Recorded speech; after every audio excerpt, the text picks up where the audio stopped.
He told her, wait a minute now, hold up, hold your horses. He said, he told Mary, Jesus said it out of his own mouth. She is doing the better part. What she's doing is the better part. What you're doing is good, but what she's doing is better. She's getting to know me, and I'm getting to know her. That's way more higher priority for God than it is for you to work your tail off. He care about that, but not more than getting to know him.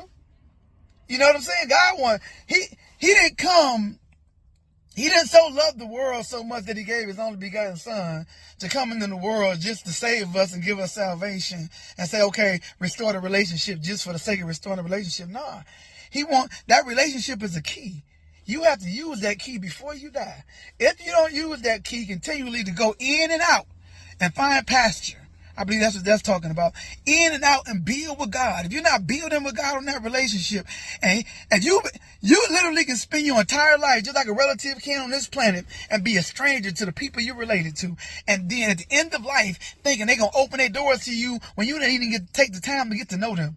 You made no sacrifice or no attempt or none of that. You thought just because you was related to them, that was enough. And just to find out it wasn't enough, because now you broke and busted and in poverty, and they own and they up, and now they don't want to fool with you or even try to, because they see you had ulterior motive. You only want to use the relationship for what you can get out of me, not because you can, not to genuinely get to know me.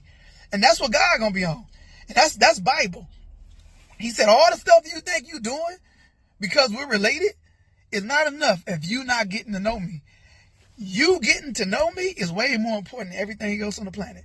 That will determine whether you get into my kingdom or not. Not just salvation. You have to build on that. You have to build on that. And y'all can call it and color it how y'all want to.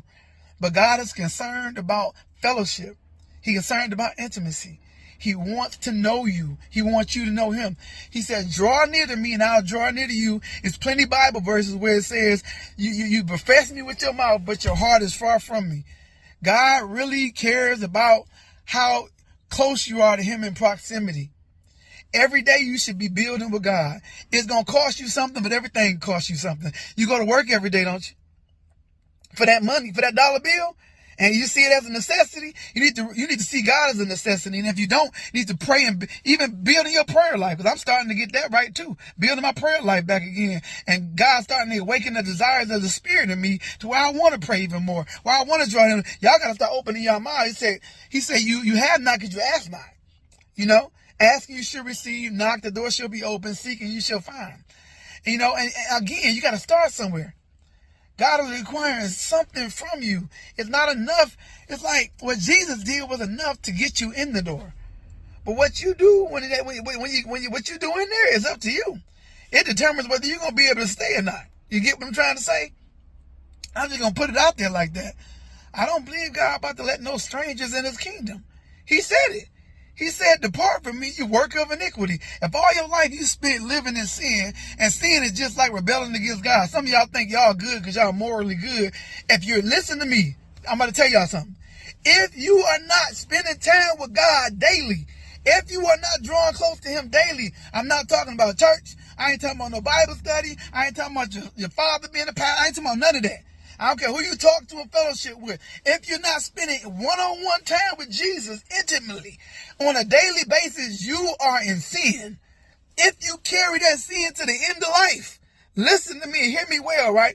And you don't take that time to get to know God, and God looks at you like a stranger, don't be surprised if he say, depart from me, I never knew you. You can't pull that on the person that you're in a relationship with. Let your woman or your man not talk to you for a whole day. And see, some of y'all think y'all gonna go a whole lifetime without kicking it with Jesus and enter into the kingdom? I don't care what you're doing, how many scriptures you can quote. Man, you better, do you really want to take that chance? Reality is, faith should have you act in a certain way. And some of y'all, a lot of us need to get our acts together and start working on our act, because how you acting, you ain't acting right. You know you ain't acting like you God's child. You acting like everything but God's child. And that's not faith, baby. Yeah, you believe in God, but that's not enough. That's not faith. Faith is the only thing that'll keep you out of hell. Remember, I told you that. In the name of Jesus, you hear me?